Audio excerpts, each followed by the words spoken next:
Good morning, all. Welcome to today's seminar, Managing Finances and Resources Seminar. This is session 2. Thank you for everyone who has joined in. We trusting the Lord for another impactful time this morning. I want to appreciate our pastors. I want to appreciate our senior pastor, Dr. Lamikara, who God actually gave the vision to actually have these sessions. We planned to have it just one session before, and then we found out that we actually couldn't cover all of the things that we wanted to cover in one session or two sessions. So this might actually be a three session and 4 sessions to be able to cover everything we have. So I want to appreciate you, sir. Good morning, sir. And I also want to appreciate all of our pastors. Pastor Hans, Pastor Park, thank you for your time. Pastor Azuka, Pastor Uzo, Pastor Kunle, I appreciate you all, and I also appreciate everyone who has cleared their Saturday morning to be with us this morning. We trust that the Lord will bless us mightily. Let's have a word of prayer even as we get started this morning. Our Father, we thank you. We thank you for your loving kindness and your tender mercies towards us.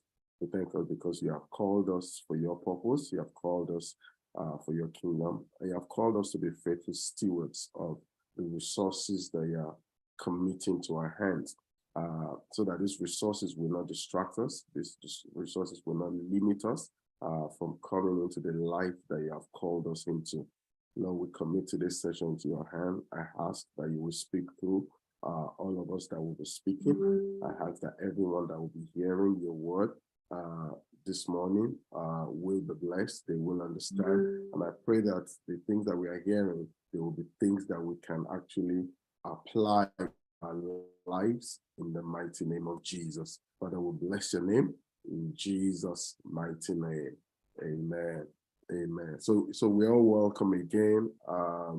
Thank you everyone for joining. So last week, one of the things we did by God's grace was we're able to do some foundation. I think we took the first 1 hour to do a foundation of why we were doing this course and what this course did not intend to achieve and what it set out to achieve. So I won't go over majority of what we went through, but if you missed last session, last Saturday, please, it's on YouTube. Go and listen to it, just so that you can get a background for this session. We covered why we're doing this, and then Pastor Parks went over an overview of what this course was all about, and just give us bits and pieces of that. Now, what we're going to be doing this morning is similar. It's going to be a similar format, but we'll go deeper into one of those specific sections that we looked at. So one of the specific sections we looked at was budgeting and having a financial plan, like a financial strategy. So we're going to be looking into that in more detail. But before we do that, we also want to also give us some foundational thoughts, some foundational thinking, how we look at things, how we look at resources. As I said during the prayers, God wants us to be faithful stewards. God wants us to use the things that he has committed to our hands responsibly. Now, one of the things that we see in the world is that the way the world system is designed and the way the financial system is designed, it is designed for people to consume things. It is designed for people to consume things. And because it is designed in such a way, as Christians, if we're not careful, all our life will only be aspiring to buy this, to buy that, to consume this, to consume that. In fact, that's actually a lot of the things that drive some people's prayer points. Some of the needs people have, some are genuine needs, but you see, even the genuine needs, one of the things God began to teach me personally in the last few years is that even some of our genuine and legitimate needs, they are a result of the fall. They are a result not just of the fall, or the decadence in the world. There are certain things that you cannot do without now. And I'm not even talking about people who are wasting money or people who are not, being resourceful. I'm talking generally about even need, the foundation of needs, the things we need to live a comfortable life, to be able to function, for example, to be able to, you have to buy clothes, you have to live in a certain type of house, you have to eat your house, you have to, certain things you have to move from point A to B. And the way it's been designed is that the cost of these things will continually go up. What we buy things today is not what you bought them 10 years ago or 15 years ago. So life is designed in such a way. And life is designed in such a way that when you work or when you do business, so when you make money, it is designed to also take that money from you so that you continually do that. Now, one of the things that struck me when Apostle Paul talked about working, he said that let him that stole steal no more, but let him work so that he will have to give. And I was wondering, why will he work so that he have to give? So we can see that the reason resources come to us really is not just so that I can think about my need, even though my need is important. Resources come to us so that we can actually use it to further God's kingdom. Now, you may say, oh, are we having this so that people can give more? No, it's so that our minds can be changed and be altered from I work, I spend, I work, I spend cycle. Which is why, one of the things we said last week was, I remember when Pastor Thompson was telling us about years ago, which I didn't quite understand, that for you, sometimes even if you have money, you still have to trust God for things. And I'm thinking, why will I trust God for something I can already buy myself? Now, it's because that mindset shifts your mind from the cycle of this world. And that's where stewardship comes from. I believe by God's grace, everybody here gives already, amen? Because, we call for giving and people give very generously, some even give beyond what they have. Some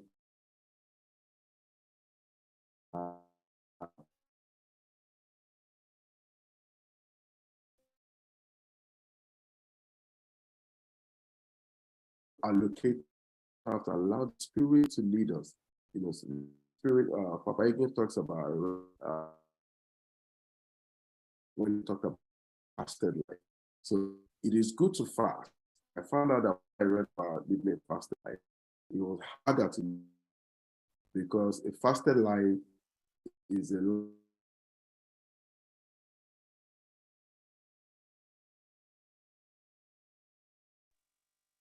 That's okay, breaking up a bit.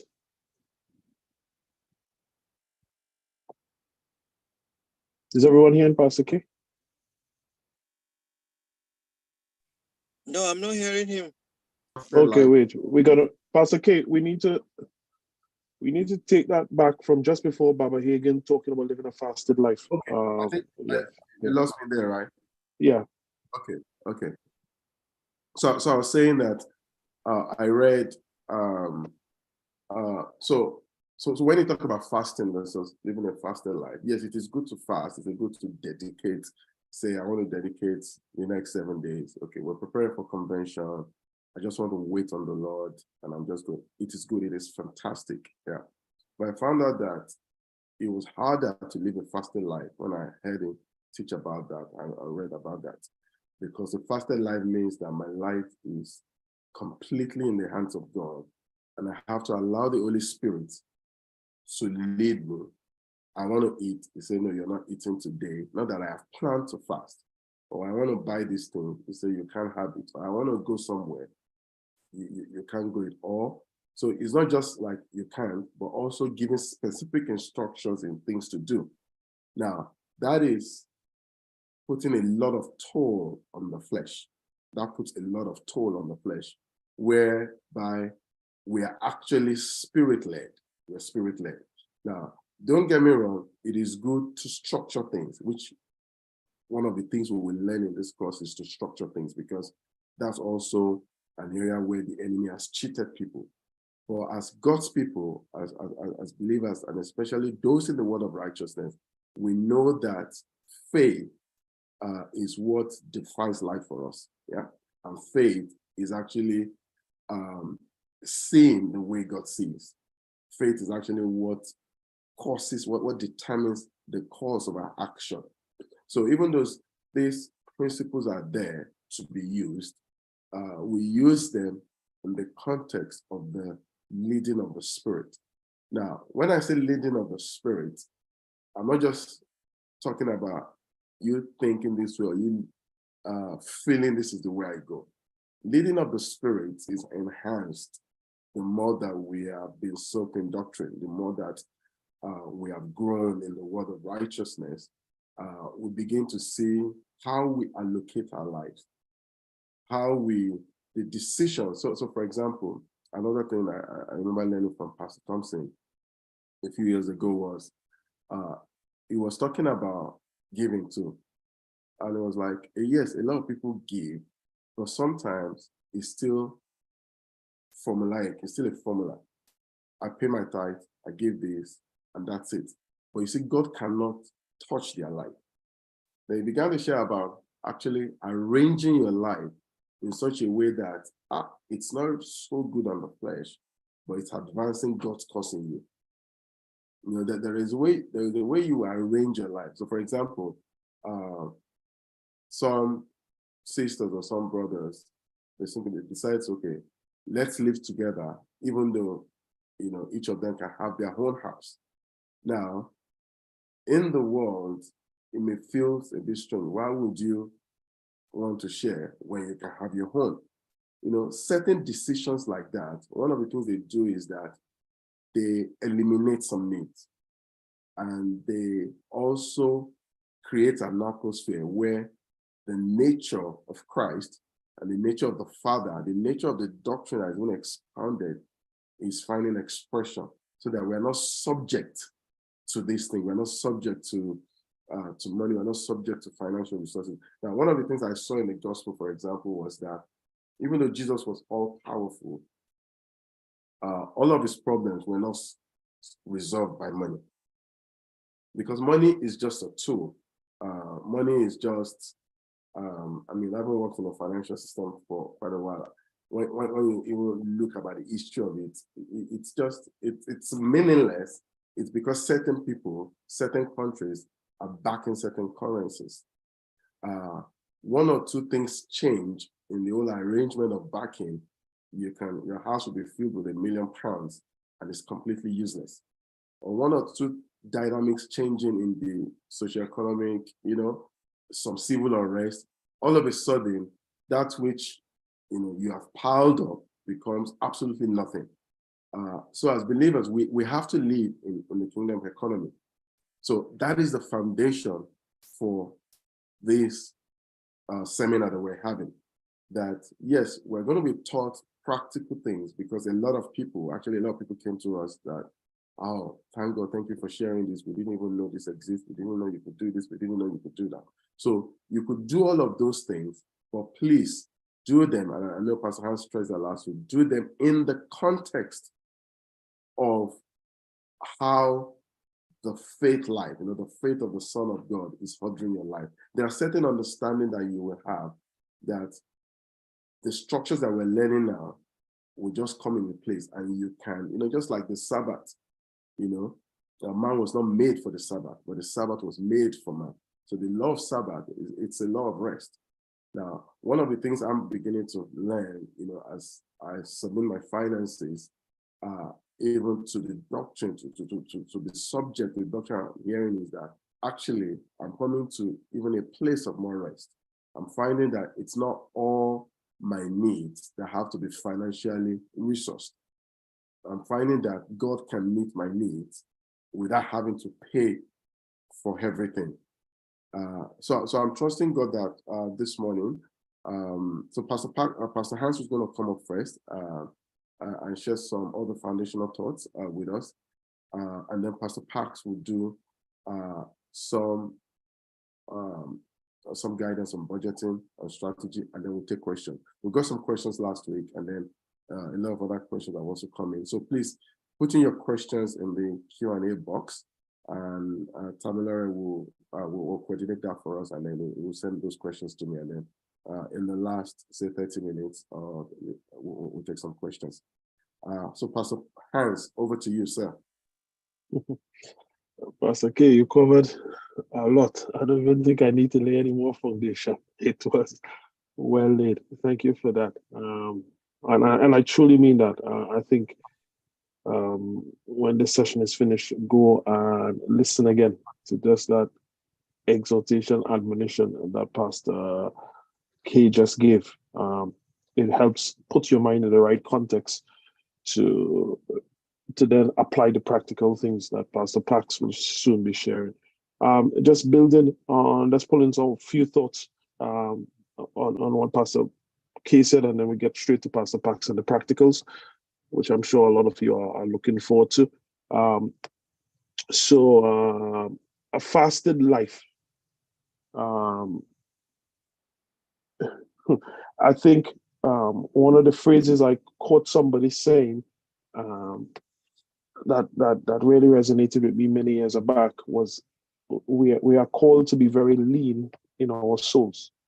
So living a fasted life is helping you to be lean in your soul, so that your soul is not a net consumer of resources. Your soul can sit as a steward. If you are a glutton, or if you are just a devourer of resources, it is very difficult to become stewardship. You don't put someone inside of a bank who has an appetite for spending, who loves to steal, who loves to spend that which they haven't earned. You don't put inside of husbandry or inside of taking care of animals somebody who will just slaughter and eat to their delight. Amen. They got to come a point at which a soul is able to see and differentiate between that which is seed and that which is bread. Okay. And the difference there is that sometimes a soul has to learn how to have a capacity to eat just this much and understand that the surplus, it is not theirs. It does not belong to them. And that's part of stewardship. You are taking care of something on behalf of the others. All right. So you don't vaunt yourself and satisfy yourself, and then only after then you leave a surplus. So Pastor K alluded to something with tithes and offering.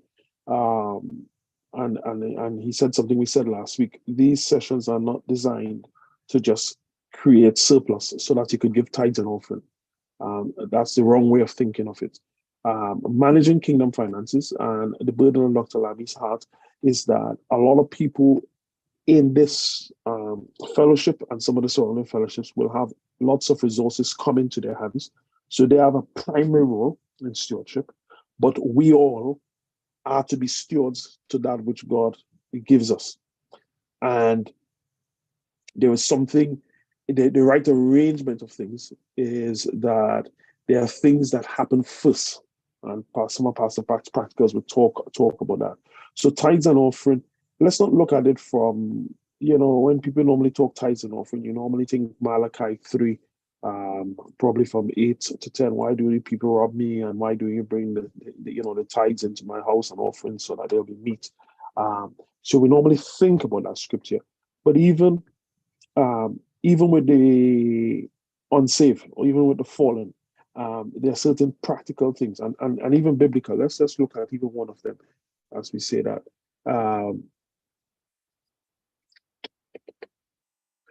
In Genesis, I think so that tithe principle, normally people also think about Moses and coming back from the rescuing of the kings, in Genesis 14, I think. And there was a sense in which Moses echoed a prayer before even going into that battle. And when Sodom wanted to say, take all the spoil, just give me back the people, Moses said, no, he gave a window to where his heart was at. So Moses, who allowed Lot to choose whichever part of the land that he wanted to go in, he said this to the king of Sodom, and I think in Genesis 14, I'm just turning there. He said, verse 23, that I will not take from a tread even a shoe lashet. So let me read the verse before. And Abraham, verse 22, and Aram said to king of Sodom, I have lifted up my hand unto the Lord, the Most High God, the possessor of heaven and earth, that I will not take from a tread even to a shoe lashet, that I will not take anything that is thine, lest thou should say, I have made Abraham rich. So Abraham was on a journey of becoming lean inside of his soul, using Pastor K's phrase from Baba Hagen. He was coming to a place of living a fasted life, a life where he was not consuming things, but any addition to him was coming through a channel of God and not the reliance on circumstances or man. And it is important that as you use these practical approaches towards managing resources that come to your hand, you see your sustenance beyond your job, beyond the income. Because if you are not careful, where Pastor K started this morning, you could start to work hard to get a job, or you could be thinking about changing your job simply because you have a desire to consume more, whether that be housing, whether that be the time you want to retire, whether that be the clothes you want to wear, whether that be the places you want your children to go to school, or the type of wedding you want. You can find yourself arranging your life simply based on a future consumption that you plan to have. But you don't arrange your life or take decisions because of a aspiration to consume things that are dainty in the world. You arrange your life based on the leading of God, and you allow your life to always be lean, that when God passes things through your hand, that what he said in Ephesians, that him who steal no more, that you don't find yourself in a situation that you start work, and before you know it, that working is because you are planning to consume. You work so that you could have enough for your house, but also to give away. And we see our next example of that. Let me show you a carnal example of that. Let's go to Genesis 41. In Genesis 41, this is what Joseph said to Pharaoh. Genesis 41, verse 28. This is the thing I have spoken unto Pharaoh. What God is about to do, he showeth unto Pharaoh. Behold, there come 7 years of great plenty throughout all the land of Egypt, and there shall arise after them 7 years of famine. And all the plenty shall be forgotten. I should underline that. In the land of Egypt. And the famine shall consume the land, and the plenty shall not be known in the land by reason of that famine, for it shall be very grievous. And he said this in verse 32. And for that dream was doubled unto Pharaoh twice. It is because the king is established by God. God said, Pharaoh, my servant, and God will shortly bring it to pass. And then Joseph said unto him about, in the latter verses, about putting away a fifth of that which was there. So you see, even Pharaoh, the instruction through Joseph to Pharaoh was an instruction to Egypt that you don't consume all that you have. To them, tithing, which was, if you look at Malachi 3:8-10, put in my storehouse so there'll be meat for my people. Pharaoh has been instructed here to tithe 20% so that there will be food in the house for the people in the time to come. Now, I think Egypt would have been wise to even continue that even after the first 7 years of plenty, the 7 years of famine, and the years that follow thereafter. So that putting away, they did not just provide for the 7 years to come, but they trained their soul not to have something Pastor Park said last week, lifestyle inflation. Because I have more, I spend more. So they were learning that even in the times of plenty, their soul should not grow to the size of the resources of the land. Their soul should stay lean. So we are called, and we've been asked to be lean in our souls, have a fasted life, but also there are ways of arranging when resources come that demonstrate that your life is fasted or that you are lean in your soul. And that is by not counting that which you have as your own, being willing to give generously. And Jesus talked about that with, if he asks for this, also give him that also. There's a place at which you don't define yourself. And I remember when God started purging me of that identity, and he's still doing that work inside of me, that my identity is not, it doesn't find its foundation out of the physical assets or the resources that I have, nor the influence, nor the job titles. My identity and my security must be that it's God who provides. Then I could trust God for things, even when resources are in my hands, or when I have influence to bring things to pass just by my very requests, that I live below that, and then I'm therefore patterning myself like Jesus.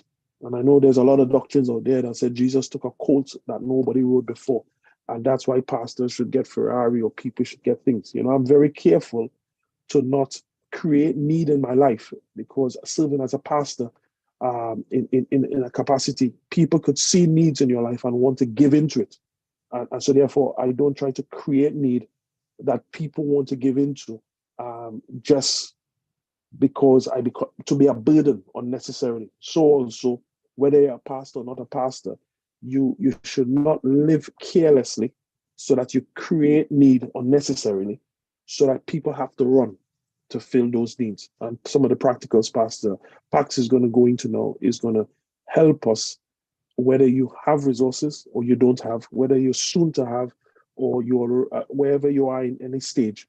There's just some sensible ways of living so that you don't become defined and you don't awake an appetite in your soul to become a consumer of that which is not yours, is not a means to live by. Amen.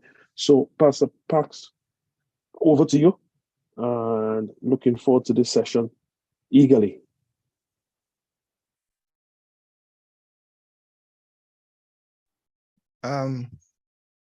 Thank you very much, sirs. Thank you.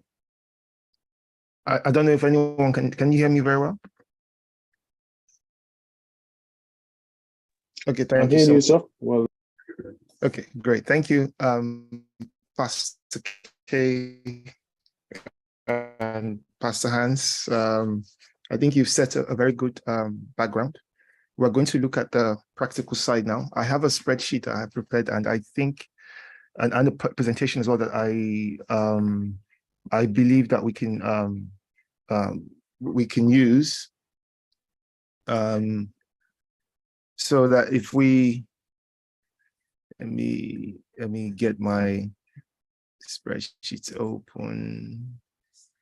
Let me see if I've got this. Okay, I've got it. Yeah. Okay, thank you very much. Okay, I'm going to try and share my screen now, and we can. Pastor K, could you please enable sharing for me? Okay, able to now. Share screen. Let me see if I can share. Okay, thank you very much. I think I can now. Okay, great. Thank you very much, guys. Thank you. Okay, so I'm trying to just take us through like an hour of 2 quick sessions. The first half is on budgeting, and then the second half will be on having a financial strategy. And you will come to understand why I feel it's important that we do that. So let's just pick it one after the other. So I've got to ask, someone might ask, why do we budget? The reason we do that is simple. We need to know, am I spending more than I earn? How could I possibly meet any financial goals if I don't know, what I'm actually supposed to be, how can I plan for anything reasonable if I don't know how to budget properly? Also, you just get peace of mind from being just simply responsible with money, knowing that you are not wasting any resources that come your way. Also being organized and prepared for bills when due. I think it was the Lord said, how many of you who like to set up on a mission or build a house, and you wouldn't first get all your materials in place and check that everything is set, before you build. So this is a very, very important reason why we should budget. Now I want to go into practicalities a bit, and don't be discouraged if you there's some of us, we've grown up thinking, oh, I don't like maths, so I don't know how to budget. But as long as you can go to a shop, give £10, get the right change when you buy something for 360, then budgeting should be easy. You just need to commit your time to it and give it a good time. Now, you have to decide what your budget is for. Remember, I mentioned the first lesson that we have different phases of life. Some of us are in our early stages. Some of us are already just newly married. Some of us have kids. Some of us are nearing retirement. So based on where you are, you can have a budget that works around these different phases, and we'll come to look at that shortly. Now, the first thing you need to do is you need to gather your statements, your bank statements and receipts. If it's possible, I would prefer you're able to get something over 2 to 3 months.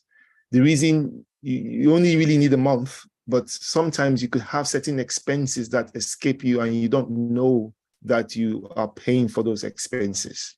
But when you are able to see everything on your bank statements, you are able to know exactly how much you spent the last month for things, for food, how much you spent when you went for gifts or when you went partying or whatever it is you did. You'll be able to see, when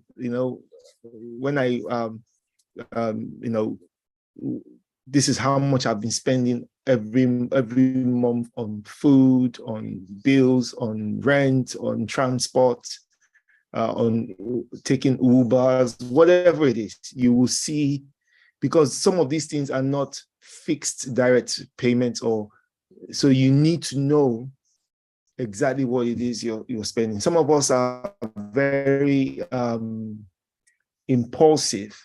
So we see we are just strolling to Instagram, and then someone just posts something and just says only £20, 19.99, and then you click on the link and quickly check, what is it? Where can I buy that? And you just impulsively buy, a shoe that's only 19.99, and we don't know that we do that. So you're able to see how much you spend on clothing over a period of time, and then you're able to gauge how much it is you're currently spending. And I say here, you have to be as accurate as possible with your figures. And also, you shouldn't forget one-off spend. So some of us will pay some bills typically once a year. How do you then factor that into your budgeting? It's simple. You break that one-off expense into 12 monthly payments, and then you put that 10th fraction of what that thing costs for in 12 pieces as one payment. So in Nigeria, for example, we pay our rent annually. So you would need to, have a gauge. If I'm paying 1.2 million naira annually, then it means my monthly rent money is 100,000. Even though you are not paying it to the landlord, it needs to be on there as this is what I spend on my rent monthly. Some of us who pay our car taxes in this country, in the UK, for annually. Some of us pay our insurance annually. Some pay monthly. But if you do anything annually, you need to break that into 12 equal payments and just have that there as that is what I spend on that particular bill on a monthly basis. And then you need to write all your debt down. I will come to the issue of debt later because I have a small session on debt. And the reason you you need to know why you need to write your debts down is it will help you in your budgeting, where you're living more than you're earning. So you can then do some really drastic measures to mitigate that. Okay. I'm going to give an example here. I've got a James who earns 2,750 monthly. And when he looked through his expenses, he was actually spending more than he currently earns. And some restructurings already in this. I'm going to open this spreadsheet, see if I can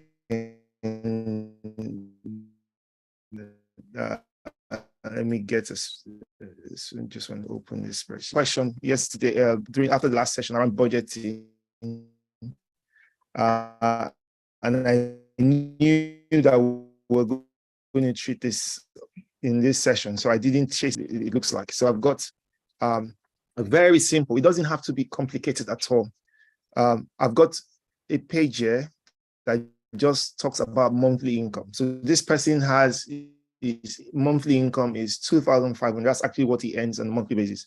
But he makes money from some other means, or maybe he has a dad or mom who sends him something for 250, or an uncle and aunt put him on some beneficiary as from stock or whatever. So he makes an extra 250.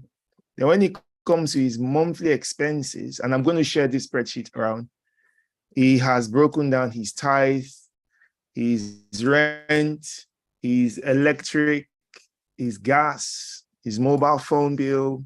He currently spends £500 on groceries a month. He has a car payment. He's got a car loan. He also has extra car expenses. So I'm thinking that's probably like some service or insurance that goes with the car. Whatever it is that he's doing currently, because he's probably spending money on fuel every month, and that's what that is going towards. He's got student loans. He's currently paying only £50 a month on his student loans. He has a credit cards, and he's currently paying £100 every month towards his credit. I will come to credit cards later. And okay, now we see he's got dedicated car insurance, which is £78. He has something he's calling personal care. He's calling that £50. Entertainment is £100, and he's got some miscellaneous, and he's got that at £50.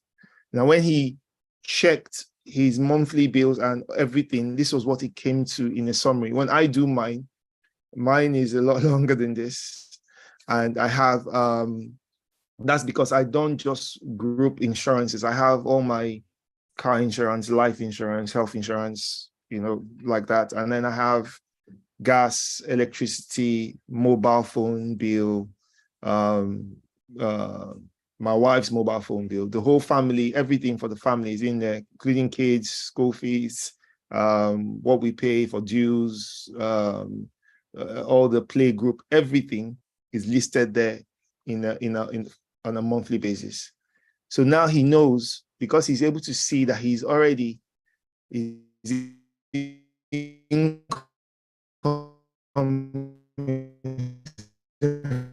less than his expenditure. He now knows to come. Does it mean I'm not saving anything at all every month? This is not right.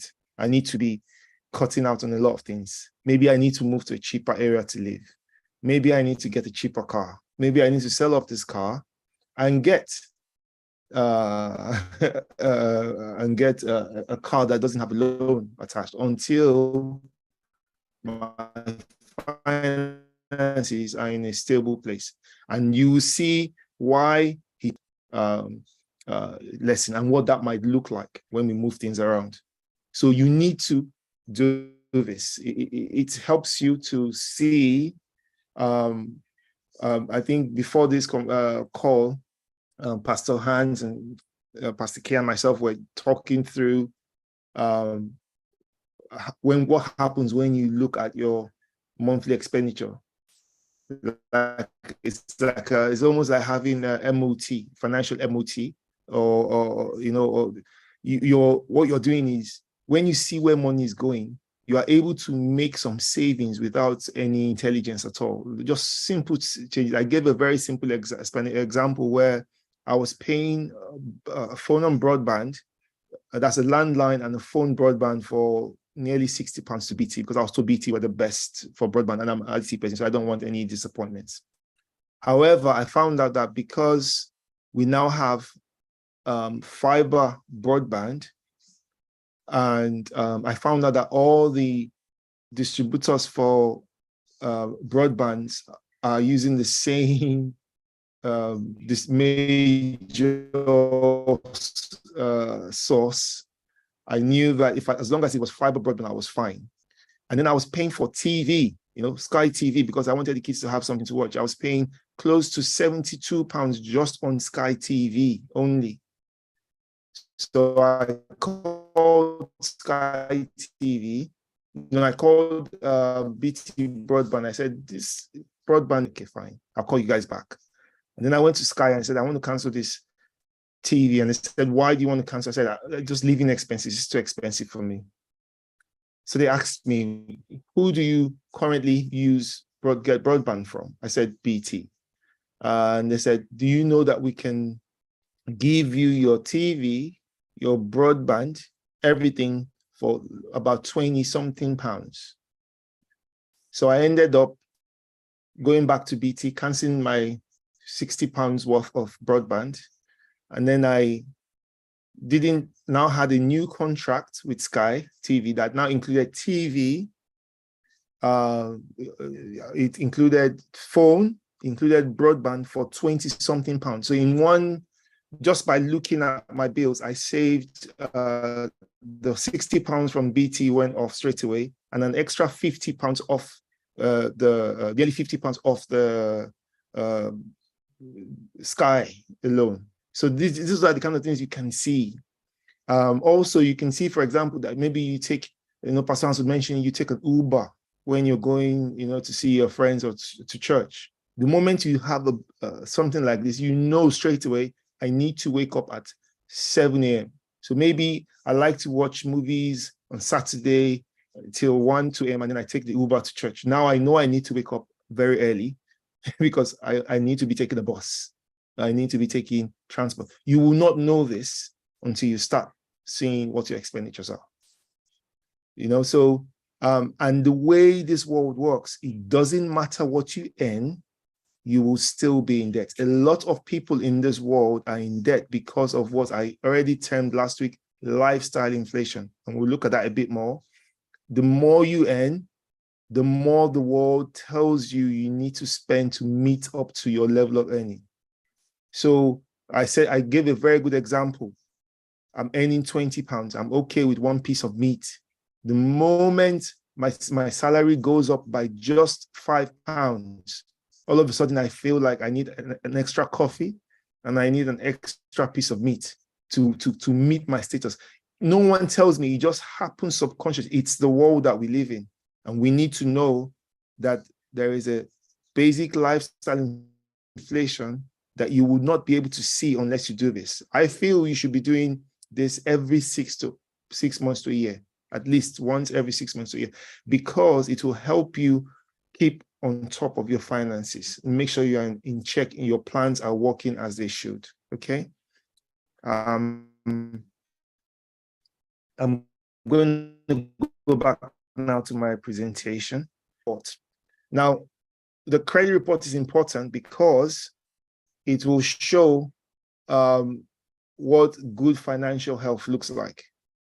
Every single account you own will be on there.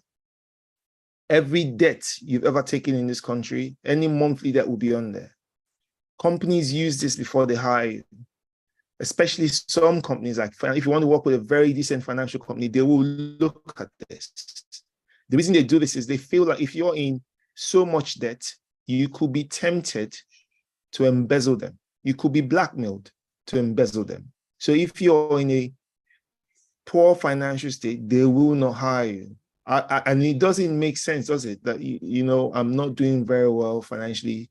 You should give me a job to make me come out of, poor finances. But no, they know that poor finances is not about what you earn. It's about you not being able to keep on top of the way you live. And if you're not able to keep on top of the way you live, then they do not trust that you're able to do any better. So they will intentionally not give you a job just because you don't have. Landlords use this.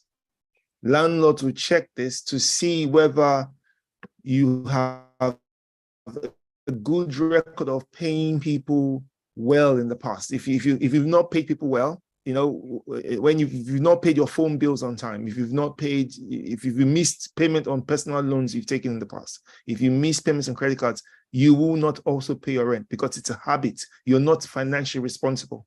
Mortgage companies will use this before they give you a mortgage, you know, and there are free places where you can get your credit report for free. I know some companies will charge. Because I work in financial companies, I pay for like a premium kind of credit reports that gives me alerts and things like that. You don't need that. You just need a free one called, in the UK, we have Credit Karma. In the US, there are other free, I think Experian do a free version of credit reports. In Nigeria, you may not need this, but those of us in the West, your country will have a free credit report somewhere. You don't need to pay for it. It will also tell you when a company, it will help you in case of, one important thing I haven't written here, which I will update actually before I send this spreadsheet out, it will stop people from, you from being a victim of financial crime. In this country, especially where a lot of things are done online, I noticed that hackers can take your details, take loans in your name, take credit cards in your name, and when they don't pay them back, then your credit is bad. But when you have a credit report, you can see when people are trying to collect credit in your names or collect loans in your names, and you are able to quickly report it to the company or to the credit report so that they can stop this from happening. I have a very clear example that happened to me. I got offered a job in a bank, a very big bank. I was so happy about it. 2 weeks in, they called me and said, we have to let you go because we found something in your credit that wasn't good. And it was called CFAS in the UK. Now, CFAS is like a special record for financial integrity. So they felt I had done something that was financially wrong. So because of that, they were going to have to let me go immediately. It wasn't even negotiable. So I was asked to take my stuff, and immediately my laptop was taken off me, and I was asked to leave the building. So I called the credit report company and said, why is my name on this special CFAS? And they said, oh, what happened was you tried to get this insurance company put your name down and said you tried to swindle them. So I called the insurance company and said, why did you put my name on this special CFAS website? And they said, oh, what happened was you tried to buy car insurance from us. In the UK, if you have driven for many years without an accident, your insurance money your payment goes down. So they keep a record of how many years you have not made any claims. So when I was applying for insurance from this company, I told them I hadn't had any accidents for 4 years. So because of that, they gave me a special discount. But they asked me to send in proof of that no claims, which your previous insurance company is supposed to submit to them. But for some reason, I had to travel to Nigeria. And by the time I came back, they had canceled the insurance deal that they gave me. So I just, instead of, when I was about to call them back, I found out there was even a better deal than them. So I went to the other insurance company. But they took my leaving them to mean that I was lying about the no insurance, the previous years of no claims. So they reported me and said this guy was trying to lie that he had driven for without making any claims. Meanwhile, he didn't have that kind of record. So he was trying to swindle us. So I said to them, okay, well, this was what actually happened.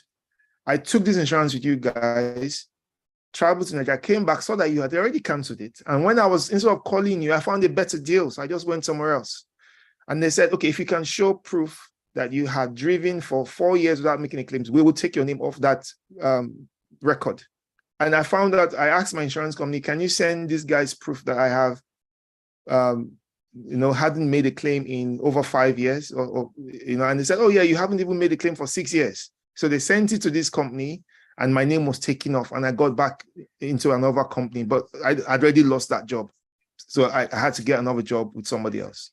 So this is exactly what happens. If you live in the West, you must have an account with a credit report company and you must ask them to set up an alert so that you can see if anyone tries to take a credit card loans in your name. It's very important. And if they do things like what happened with me, where I lost a very, very lucrative job. At that time, it was the highest paying job I'd ever had by far. And I lost it in just 2 weeks because I hadn't checked my credit report properly. Okay, so that's lesson 1, budgeting. Now I'm going to go into financial strategy. This is something that Pastor Hans just touched about very quickly. And he was talking about why we ask you to know how to maintain your finances and be very good managers of your resources, because it is the right thing to do. We remember the talents, the story of talents. Any resources you're giving, you should be responsible about it. You should be responsible about it. Now, I'm also going to say some things about money that we need to know because it will be very helpful. Hard work on its own will not make you rich. It's a very wrong thing to say that every poor person is poor because they don't work hard.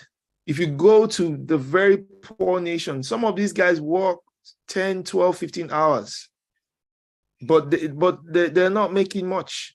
They're still living very, very poor. So hard work on its own will not make you rich. Making better use of resources will typically do that.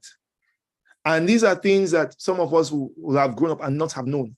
So this is a good opportunity for us to learn that and begin to imbibe it from our early years. Yeah. Like Pastor Hans would say, when we started thinking about doing this seminar, it was because we were only looking out for our young people. And then all of a sudden we found that a lot of people wanted to know about this. So we tried to adjust it a bit to cater for people that are not necessarily our young 20-year-olds who are just starting out in working in the UK. Okay. One must also consider different phases of life. That's what I was coming to. If you are nearing retirement, there's a different way you look at financial strategy. If you're already retired, there's also a different way to look at it. And we'll just touch on it very quickly within the next 30 minutes as we can. Also, you must have a plan. You must have a financial plan. You must have a way of where your money should go every month and how you want it to go before you before your money, or else you will fail. There is a very damning statistic that some of us would have already been aware of, that over 90% of all lottery winners are broke within 2 years. And I'm talking, when I mean lottery winners, I mean they won more than $1 million and they are broke within less than 2 years. In this country, we have footballers who earn hundreds, tens of thousands of pounds every week.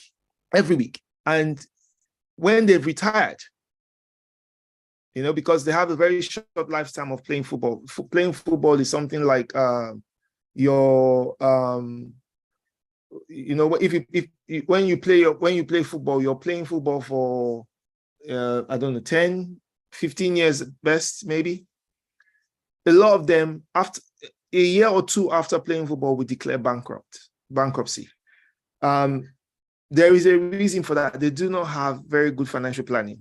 If you come into sudden money after this course, you could possibly not need to work again if you learn some of the strategies that I'm going to talk about. When I mean work again, I mean work for money, But those are some of the things that we'll talk about, because these things are very good to know. Also, the way this country works is it's geared towards taking every penny out of you. You watch TV, you have ads for everything. And the advertisements are so beautiful. They look they look outstanding. I remember a cousin of mine said to me when I was years ago, he said, "How come the burgers I buy don't look as good as the one I see on TV?" Even advertisement for food is better than the real thing. He says the burgers don't look as good as what I'm eating, what I go and buy from the shop. Food, clothes don't fit necessarily the way they're supposed to fit when you see them on someone else. Whatever it is, you need to be watching how you spend your money. And we'll go into that now, having a financial strategy. Now, I have a recommendation from a financial genius called Dave Ramsey in the US. He looks after a lot of, he helps Christians who have been in serious debt, because a lot of us in the West will end up in debt if we do not realize it, because we have easy access to debt. We have easy access to debt. We buy our furnitures, and they'll tell you, pay nothing now pay nothing for the first 2 years. So we rent our flat and we go and fill it up with very expensive furniture that we should not be doing. And then when the time comes to start paying, we find we're paying about 100, whatever it is, a month on trying to pay back furniture. We get credit cards. They'll tell us you can use this credit card and you pay nothing for the first 12 months. So we start going to Nigeria, buying things for people to, and because you feel it's the thing that you need to do, and you buy, people are happy that you buy and they thank you, blah, blah, blah, blah. And then when it comes to time to pay, you're stuck. And it's just a natural thing that will happen on this side of the world if you do not have a plan. I'm shocked that now you can buy, underwear on credit. I mean, I'm baffled that you can do that. I'm still baffled that you can do that. That you can buy underwear or a shirt or on credit. You don't need that underwear. You can go somewhere else and buy, for cheap, for a lot cheaper than that you do not need that. They've got markets, they've got places that you don't need. I have a friend who's so responsible. He told me that people used to laugh at him when he used to buy clothes from Primark. Right now, his net worth is in millions. He just knew from early that I'm not going to buy anything on debt. I will not buy anything on debt. His very close friend, when Zandy was having a birthday, he just sent £100 to Zandy and said, "Sorry, I'm not here to greet you, blah, blah. Pax, give Zandy this £100 for me." And I know he didn't take that money from his credit card because I've known him for years, that when he didn't have enough money, he was going to Primark, he was going to anywhere he could get anything for cheap, charity shops, he would buy it from there. But now he can afford to do that, without problems. So let's look at a good financial plan. So this financial plan is a good strategy that someone like Dave Ramsey will recommend.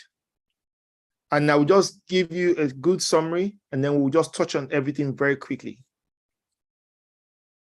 Everybody should have an emergency fund. Everybody should have an emergency fund. I will say typically £1,000. I will say if you're in the US, $1,000. If you're in Nigeria, I would say 100,000 naira. And it must be money that you cannot easily access. It has to be kept somewhere. It shouldn't be in your main bank account. It should be in another bank account that you don't have a card to, so that when you need it, you probably need a couple of days before it's transferred to your account. Everybody should have an emergency fund. And I will come back to why that is very important. And everyone should pay off all debt immediately that they own. There's something you need to know about this, and I'll come to that when I give my personal story on how I began to understand personal finances. And I wish I had learned these things earlier. If I had learned these things earlier, people talk about, "Oh, Pastor Pax, you travel everywhere. Are you minting money?" honestly, if I'd learned these things earlier, I would be traveling to more places. I'll be going to Gombe. I'll be going everywhere Reverend is going. I'll be going with him. If I'd learned these things earlier, because I would have been in a lot better place. I got to a place where I was over £100,000 in debt. You know, that's more than times 2 my annual salary. And how I worked hard to pay off all of that. There was a time when in a week, all my lunch money was no more than £5 in this country, in the UK, because of when I noticed how much I had been in debt. So, and we'll come to that, how I did that, how I paid off all my debt immediately. 3, you need to have saved 3 to 6 months living expenses. I think I'm going to change that to 3 to 6 months. So it's very clear, 3 to 6 months living expenses. And these are steps. These steps, you must take them one after the other. You can't jump them. You have to do them in that order. You need to have 3 to 6 months living expenses saved in the corner. What would that living expenses, what would it do for you? It will help you with things like, it will help you things like having your living expenses.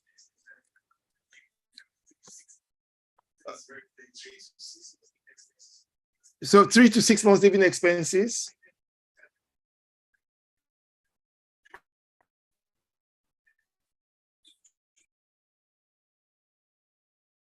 All right, thank you. So 3 to 6 months living expenses. Why do I think this is important? Because it will help you with things like having a career break, if you need to study, if you need to take certain, prepare for certain things. You're having a child, you need to move. You've gotten a job offer that is so far away, or stuff like that. This will help you with that, and we'll come to that shortly as well. Then you can now begin to invest £15 of your wages as default in some form of retirement fund. And then you can look at things like saving for your children's university or college fund, paying off your home early if you have a mortgage, and then you can now build wealth to give. So we'll just touch on all of this very quickly. I said, if you don't have a financial strategy and plan, if you don't have any plan, you're planning to fail. So if you fail to plan, you're planning to fail. And this is what kind of things I would look at. I mean, Pastor Hans has already told us, even when I do this, the Holy Spirit can still interrupt me and say, I want you to do it in a different way. For example, I remember I started a job months ago, and I was already thinking, typically I'm going to give my tithe, and then I will maybe give offering of between 5 to 10% of my income or whatever. And then the Lord said, well, while you're making decisions, I want you to know this. Until I tell you otherwise, I want you to put away half of everything you earn. So you have to make sure you readjust your budget to making sure that you're only living on half of everything you earn. And I was like, so what am I doing with the other half? I'll tell you later. But for now, we change everything. You don't need to do anything extra. You're living on half of what you earn for the next few months until I tell you differently. Now the Holy Spirit can break your strategy. And I told my wife, Z, we wanted to remodel our kitchen, do this, all of that on hold. We're not changing any kitchen again. I wanted to build a home office. I wanted to convert my garage to a home office. We just stopped. I just said, Z, we're not doing any more building. Everything's on hold. The Lord says half of everything, keep aside. So the Lord can still intervene. And the Lord can also tell you, everything that you have, I want you to give. So even though I have a financial strategy in plan, I'm still sensitive to the leading of this, but I'm still trusting the Lord to guide me. So this is still important for us as we look at all of this very quickly. I just need to hold this back again, to just remind us of this while we look at this. Okay. So now I'm going to go through this very quickly. I want us to have ask questions in the chat, to tell me. So I'm going to.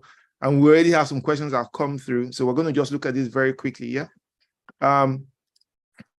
So I talked about the emergency fund. Why do you need an emergency fund? Nothing lasts forever. Things break. Laptops break. Mobile phones go bad. We live in a corrupt world. Things just go bad and you need to be prepared. You also need to be prepared to give.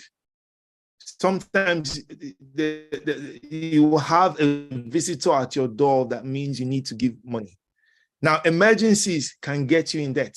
If you have nothing set aside, and you know your pipe breaks in your house, or the gas heating breaks, and you find out there's no insurance that covers it, you will need to go and get a credit card or borrow or something to get you out of that emergency. If you don't have this emergency fund, your emergency fund, the emergencies can also keep you in debt while you're trying to come out. So while you're trying to come out of debt, you must have an emergency fund. You must keep it aside. I said again, £1,000 is a good guide. Don't keep it in your regular account. If you don't trust yourself, keep it away in an online fund. I'm going to show you some online accounts that you can use to get where you can put funds away. If you need the money, typically you get it back in 2 days. You just need to go and tell them, well, I want my money back, and it will get your account in a couple of days. And that's how I would normally keep that. Especially if you know you have a problem with money. If it's, some of us are so disciplined. Someone I know that is very disciplined is my wife. My wife can keep £500 somewhere, and everyone around them will be complaining of they've not eaten. My wife too will be like, yes, I've not eaten. That money to her is not her money, emergency fund. But for me, as long as I still have access to that account, that money is still reachable. So if I need money kept away, well, it goes to my wife or it goes to an online fund. It's as simple as that. So some of us, you need to know your strengths and what you can do with that. Okay. Then I want to talk about paying off debt. Like I've already said, if you do nothing, you will typically find yourself in debt, because lifestyle inflation will come in. You will just find yourself in debt. The world just naturally encourages debt. Don't get comfortable with debt. Do not buy anything on debt if you can afford not to buy it on debt. If you wait, don't show up, don't turn up, don't go to the party or Christmas gathering. Don't go home to Nigeria buying new sneakers, new trainers. Your old ones are okay. You know, don't say I'm going to Nigeria. I need to turn up. You don't need to turn up. You don't need to turn up. You know, you don't need to. You know, I need a new dress. I've worn that one before. So what? Thank God for our royalty in the UK. I've seen, they said our royal lady, she recycles a lot of her dresses that she wears. Beautiful. Let people know that once they buy a cloth and put it in the wardrobe, it's to be worn. It's not for one-off expenses, you know? And then you have to get aggressive and get out now. I'll tell you how I did it. When I found out that I was in debt, you know, it happened around the time my father passed away. So I went to Nigeria thinking that I needed to just go and bury my dad and I'll be back in the UK in a week or something. And I was in Nigeria for months because of family problems. Those family problems meant that there were some companies that I was supposed to be paying. I had investment property at the time, and I had to be paying off all the mortgage on this investment property. I had so many investment properties. I had about 6 at the time in the UK. And because I wasn't around to pay off debt, almost all the mortgage companies, about the investment ones, repossessed my property. Because they repossessed my property, my credit went bad. So because they put on there, my credit report was really terrible. They put on there that this guy was paying us his money. He didn't pay up anymore. And then when they sold the houses, because they sold the houses at auction, they sold the houses for less than they were actually worth. So all of a sudden, I came back to the UK and I was over 100,000, good money, everything. So what I did was very simple. I went through my budget. I looked at all the debt, and I intentionally then paid all my debt from the slowest to the largest. I did not buy any new clothes for 2 years. 2 years. I don't remember buying any new clothes for 2 years. I did not take Zandi anywhere. I didn't take my wife anywhere. I didn't do, and we did not eat out for 2 years. We did not do anything for nothing new, nothing. It was just mortgage for where we were living, and everything else was just going towards paying debt. We did not go anywhere. My friends will say they're having birthdays, want to go to. I had friends that, we want to go and do our birthday in Miami, come with us. And I would just go. I've been to Spain, I've been to Prague on stag do's with friends that were getting married, because I was one of the first of my friends to get married. So I was supporting them to their marriage and all that. All of that stopped.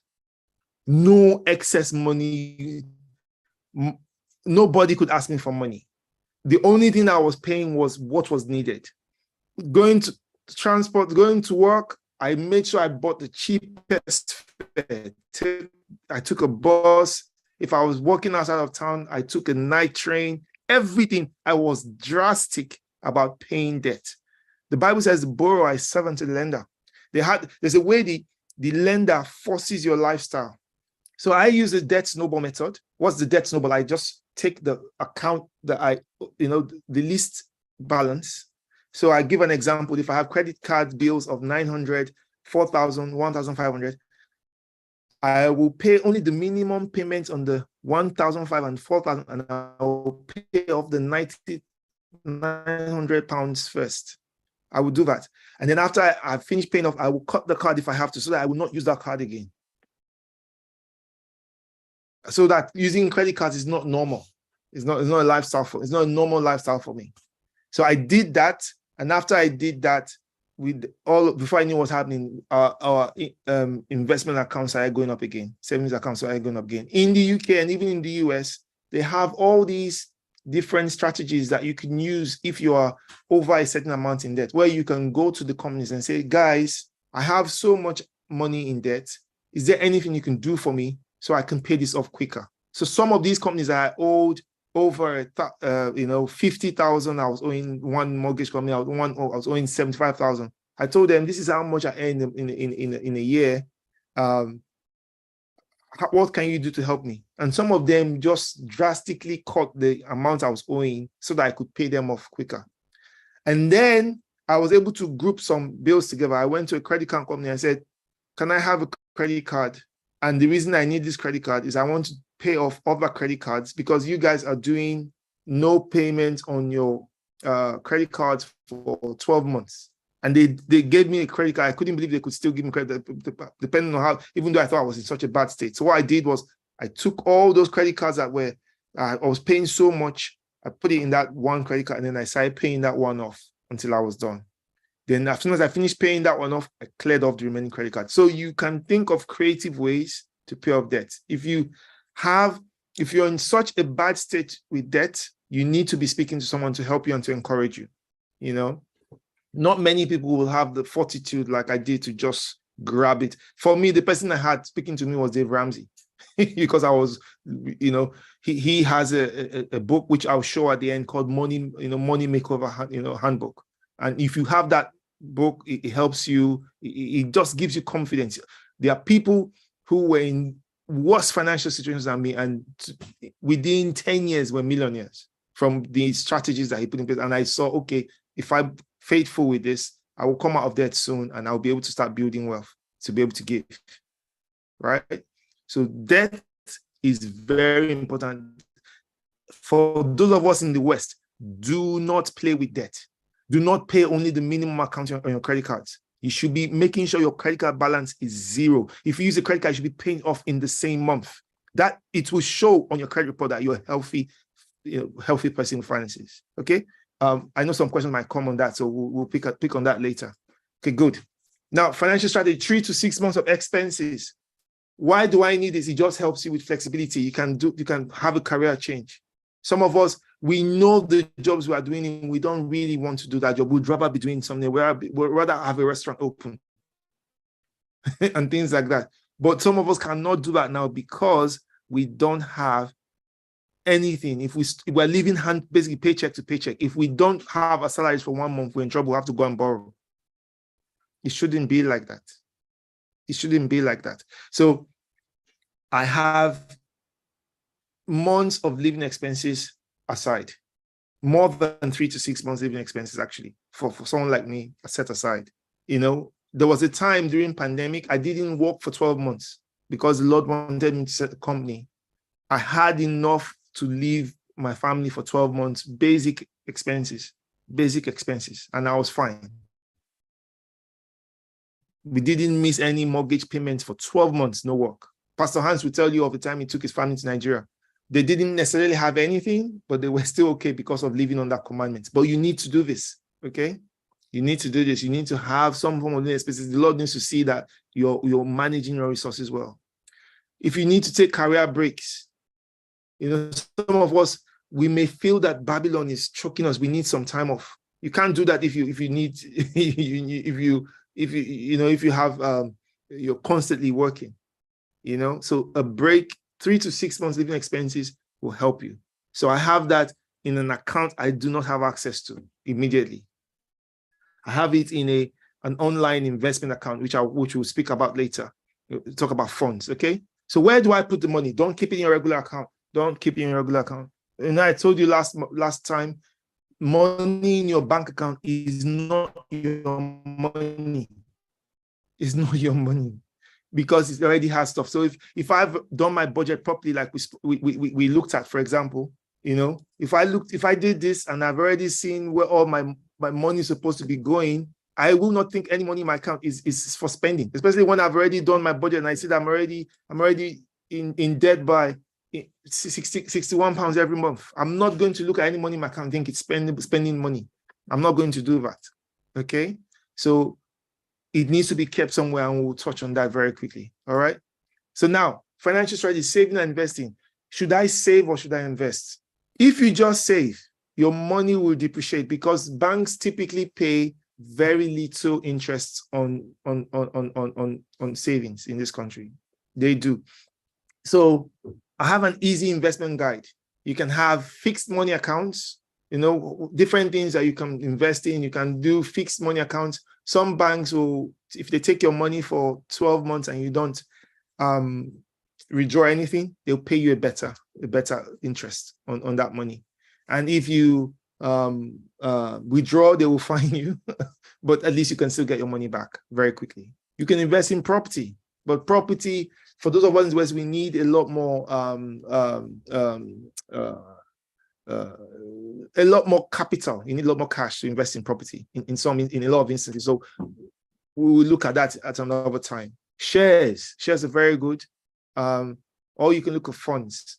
I will come back to funds very quickly because I think funds are a very sensible way of investing because funds invest in a lot of companies. So for example, I invest in the S&P 500, and we'll look at that very much later. The S&P 500 is a credit rating agency that invests typically in the 500 top companies in the world.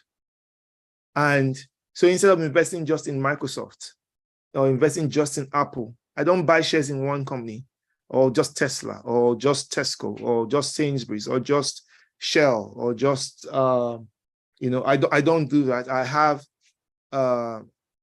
an investment in funds who invest in more than one company over time. So it doesn't matter if one company suffers, I'm still fine, and typically these funds will go up 10% minimum every year on average. So when I put my money, if I put £1,000, when I come back next year, that money is definitely worth more than 1,200, sometimes going up to 2,000, depending on how bullish the market is. Because I don't even take the dividends, I reinvest everything back in because of where I'm at. If I'm nearer towards retirement, I might change that strategy, and we'll look at that later. Okay, so I will always encourage us to invest in funds, and I will explain why I will do that later. Now, different governments. I'm looking at times, I'm going to rush through very quickly, but I'll still share these sheets later. Different governments will encourage savings and investing with tax-free limits. In the UK, we have ISAs. These ISAs are investment saving accounts. There are 4 types. They're either cash ISAs, where these are places where you're investing in savings or fixed savings accounts for over periods of time, or even bonds and stuff like that. Then you have stocks and shares, ISAs. I've spoken about that, where you can invest in just stocks or shares that you like. Then they've got some innovative finances where you can borrow people money, almost like a venture capitalist who invest in smaller companies. Then you've got lifetime ISAs as well. So the lifetime ISAs are for people who are maybe thinking of buying a house. So if you put any amount towards that, the government will match it with a certain extra. And you can withdraw all that money when you're ready to buy a house or stuff like that. So all these different ISAs in the UK, they are very, very important. And they also give you a limit that you can invest every year where you do not pay any tax on. In the UK, it's £20,000. If you invest £20,000 within 12 months, it doesn't matter how much that money makes, the government will not take any money from the interest or whatever you make on that. So I try every year to at least invest 20 grand into my ISA at a minimum, because I know the government will not take any taxes from that, but I should be aiming above that, but that's my minimum. If I don't meet that, I feel like, what's going on, Pax? Are you being wasteful with money? Okay. Now in the US, we have IRAs. Then we have Roth IRAs. The Roth IRAs are the equivalent of tax-free investments. Oh my goodness, we've got a fire alarm here. Okay, it stopped. Okay, fine. All right. Okay, so we have the Roth IRAs that are tax-free to a certain limit. And I think after 59 or so, you can withdraw the money without paying any taxes on it.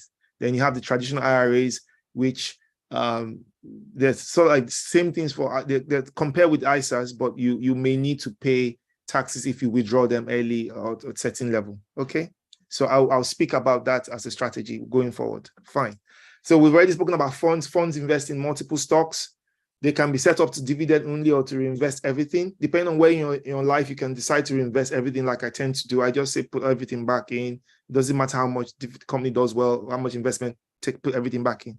They can be set up to different risk strategies. They can be low risk, medium risk, high risk. I feel like the older you get, you want to reduce your risk because especially when you're nearing retirement, you want to be reducing risk and be thinking of how to make your investments then pay you back.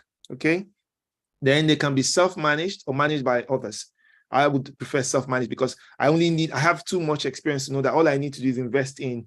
I can set my ISAs to invest in S&P 500 companies myself.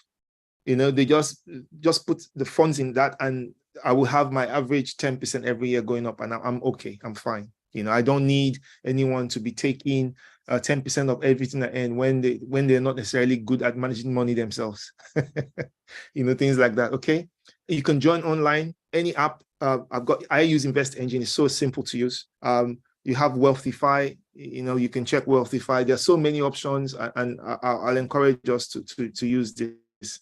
I think some of our brethren are already looking at it because they caught me checking, putting money aside, and they already know, and they also went and started putting £5 apart inside in their own.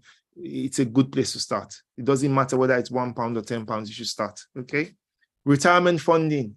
I talked about you should set away 15% of your income after you've done those steps, after you've set apart your emergency fund for £1,000, you've paid all your debt. You want to be putting away 15% as a good yardstick. Some companies have retirement funds for you in the UK or in the US, and some companies will match whatever you put in your retirement fund. If that is the case, I would say you should pay the maximum to those first before you invest in any other thing I'm encouraging you to do, because it just makes simple sense that I invest 10,000 and my company is adding 20,000 over the year. That's so much better than whatever I'm advising you to do, because the money, more capital is very good for you. Okay, when you're investing, you make more return for your buck. Okay, saving for institution, in higher institution for kids will be one of the largest bills you face. So setting aside funds now for them is a good start. Funds are so expensive. Don't teach your kids to rely on loans. There are people who studied things like English in the US who are over $100,000 in debt. It doesn't make any sense. It really doesn't make any sense. You know, as much as possible, I wouldn't want Luke to spend anything on borrow, live on loans for fees. You know, if he didn't have me, then he can. He can. And he can be smart. But I wouldn't encourage you. You can be creative. You can trust God and be creative with funding for school so that you don't get in debt. Okay. And there are lots of things you can do: scholarships, funds, and when you get the right one, you're on your way. Okay. So we can speak to that later. Then lastly, I talked about building wealth to give.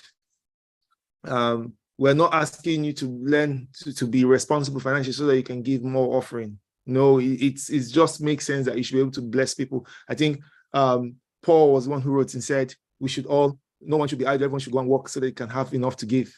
That was so beautiful. I remember when Pastor Thompson taught that Paul says you should work to give. He didn't say you should work to pay your bills. That was an eye-opener for me, that, okay, I go to work every day because, Sister Sheon can say she needs money and I should be able to give her money. That's the reason I go to work. It's not because I have a mortgage. I go to work because Bro Lakon might need something and I need to be able to give him. That is why you go to work. My daddy might need money. I need to be able to give him. My daddy's roof might be leaking. I need to be able to fix his roof. Things like that. That is why, people of your family, your brethren might need money and you need to be able to bless them. That is why I go to work. That is beautiful. If you have taken steps 1 to 5, you may now look to pay off your home early, pay off your mortgage early, pay off your mortgage. Oh, the rate is low. I could make more money if I'm investing in investment funds, Pastor Pat, like he taught me. Well, what about risk? What if something happens and you're not able to work anymore? And my wife likes watching house, renovation shows. And there was this guy that, called in builders, called in experts to build his home. He went to work, had an accident, and he had to just cancel all the plans. He couldn't work anymore. So if he hadn't paid off his mortgage early, what could have happened? So remove that risk. Pay off your home early if you can. Okay. Then put effort to put money aside for investing and living off and giving off of your interest and rewards. Now I will mention one strategy called FIRE. I can't remember what FIRE means. I think it is something about it's an acronym that talks about living expenses and how people can retire early. Okay, I think it means financially freedom to interest and retire early. I think RE means retire early. Now, how this strategy works is this: they've done calculations. These are smart people, and they found out that they know how much any person in this world needs at a minimum to retire early. And what you need as a minimum to retire early is simple. You just need to calculate. Say, for example, if you know that if I'm retired, I will live on 4,000. All I need to retire, you calculate how much you need monthly for retirement. So I can say that if I retire today, all I need is £4,000, and I'm okay as that every month for retirement. The way they calculate what your FIRE money is simple. They will multiply what you need to live on. If for what you think I need to live on comfortably every month for retirement, I've put here an example, 4,000. So this person is saying, if I have 4,000 every month as a retired person, I think I'll be okay. So fine. So they multiply that by 12 to get this annual, what that means annually. And then they multiply that by 25. If I do 4,000 by 12 by 25, that is 1.2 million. This person is saying, or this strategy is saying, if you have 1.2 million, you can retire today. If that's all you need, if 4,000 you need is all you need to live on monthly. And you take that 1.2 million and you invest it in any fund that focuses on the S&P 500 or the top 500 companies in the world, the interest or the dividends from that will be £4,000 every month. So if I had 1.2 million naira and invest it in a fund that focuses on the top 500 companies in the world, and I set it to dividends only instead of investing, I will be able to get 4,000 every month and I'll be able to live. So that is my retirement money. If I have 1.2 million today, I don't need to work because I feel like £4,000 every month should be fine for me to live as a retired person. You know, so if I work, even though I have that, it's because I just like to work. I like to have more to give. That's the only reason I'm working. Okay. If I were to win the lottery today and I have 1.2 million, I do not need to work again. So some of us here on this call, we will have somebody bless us with money, an auntie and uncle will retire and just give you money. If now that you know this, you should not be broke again. Okay. Sudden riches will not be a problem at all if you have a strategy, and you should be ready to help others as you are led. Recommended reading. For those of us in the UK, we have Martin Lewis. He always talks about ways that we can save money. Those of us in the US, all over the world, I will invite you to suggest to read Dave Ramsey's Money Makeover Handbook. He is very practical, and he helps people come out of debt because he will encourage you, don't play with debt, be aggressive. You know, behave like an animal that needs to be saved from the lion's mouth and come out of debt. That is what you get with the Money Makeover Handbook from Dave Ramsey. He also has a course he calls Financial Peace University. A lot of churches in the US even teach it to their church members. So if you get any of those materials, go through them, and I think you'll be blessed. And finally, I just want to say thank you guys for listening and for attending this. Yeah, let's take any questions. Pastor K, over to you, sir. Pastor Pax. Thank you so much. Thank you so much, sir. Thank you so much. Yes, so we've got quite a number of questions coming. I'm not sure if we'll be able to cover all of the questions, but we'll start. So the three of us will just make a round in trying to answer the questions. So the first questions we have here is, please, is it okay to give beyond our means? For example, feeling like you have to buy something for every brethren or family member's birthday, and you need to give for every seed sowing in church. Is it okay to give beyond our means? Pastor Pax, you want to make a start? I was thinking you help us on that one. Okay. I will chip in after.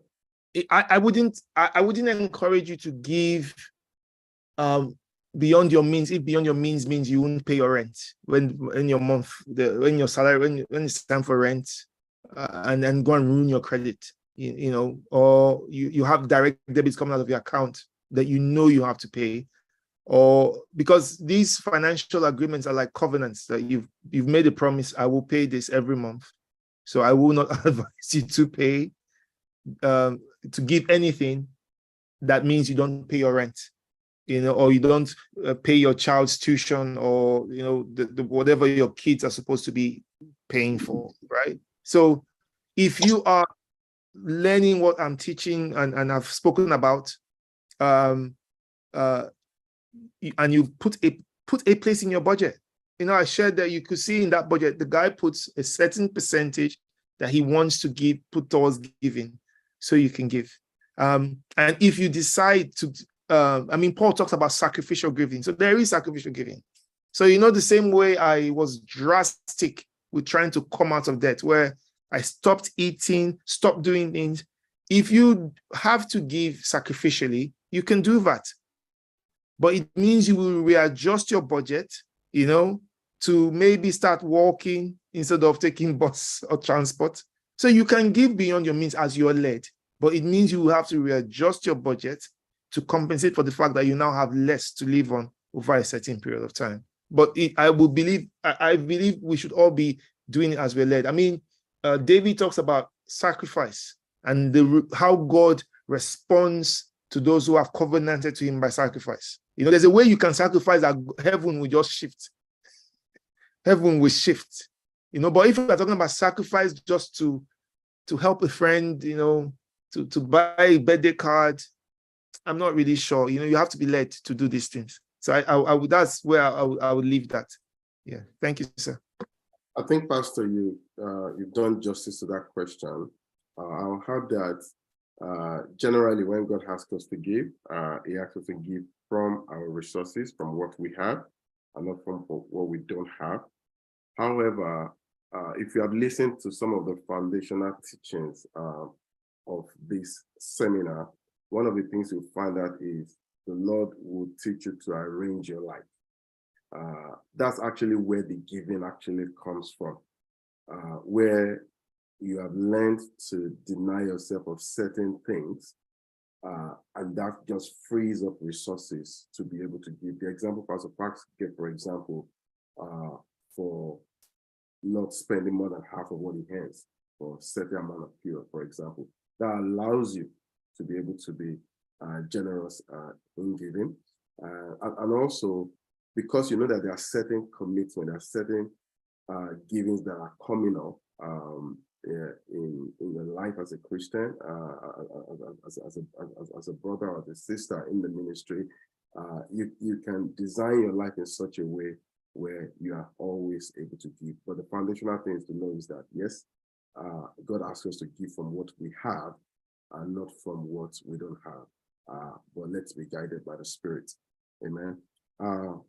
Pastor Hans, this question, you will love it. How much should I plan How much did I? for a wedding? Interesting. So I think it's connected to the question that you and Pastor Parks just covered. Given to birthdays or given to various needs, we got to differentiate between a need that is for the, I would call, proliferation of the gospel. Yeah, a demand, like the guy who gave at the time of request his 5 loaves and 2 fishes, or sacrificially Rebecca drawing water not just for her camels but for the camels of the steward of Abraham. There are times that we find ourselves at a junction where we give of our time, our effort, or our resources, and God responds to it. There are other giving that, if we truly examine our hearts, we may be given because of an expectation, be it cultural, be it relational.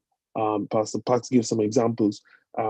When he found himself at a juncture, there were some certain expectations, traveling to Miami or traveling to different places to support a stag do. Those things are not necessities. They are probably permissible, if okay. Going back to something you said, Pastor K, what Pastor Thompson said, if even though you have resources, there's certain things that you can't do just because you have resources. You have to trust God for that need. So there are certain things that are culturally or relationally expectations of us. We need to be delivered from all those things. And that is, we take the leading of the Spirit to do that. It doesn't mean that we become absolutely stingy and we can't be generous towards somebody.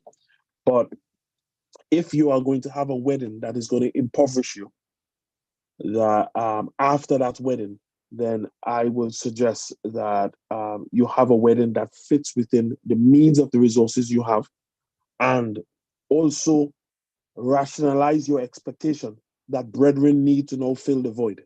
So you have a wedding, let's say it costs in your mind for you to have it and have it well, it is £10,000, and all you have is £1,000 or £2,000.